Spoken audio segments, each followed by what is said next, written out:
I grew up with a rare neuromuscular disorder called spinal muscular atrophy. Aria Singh was born in Hong Kong, grew up in New York City, and is now a senior at Yale University. She's been in a wheelchair since she was 5. And my parents actually started a nonprofit called the SMA Foundation, which serves as a merger between pharma, government, and advocates to accelerate drugs for SMA. Singh became involved in clinical trials herself. I used to call Columbia Hospital my second home. I would go there several days a week after school, and I would miss almost a third of every school year to be in the hospital for that clinical research. So recently she wrote this children's book, Courageous Kala, to support other kids in similar situations and more. Another part, kind of like you mentioned, was growing up not having the tools to communicate why I was missing school to my peers and having them not understand at all what a clinical trial was. The 21-year-old also aims to open eyes on Rare Disease Day, which, despite the name,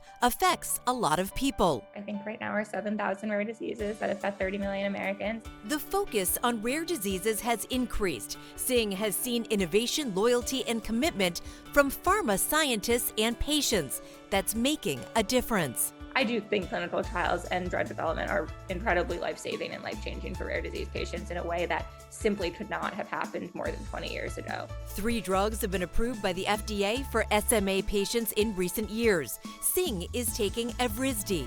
It has made me be able to live like a college student. She's gained stamina and strength and says these scientific breakthroughs have changed her life.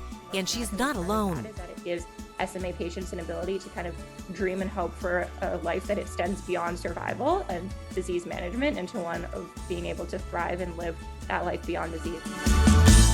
Singh will stay an extra year at Yale to pursue a master's in public health and hopes to someday work in drug development on the government side, working on legislation to support drug discovery. And for more about her book, Courageous Kala, head on over to the Connecticut Family section of WTNH.com. I'm Sarah Cody, News 8.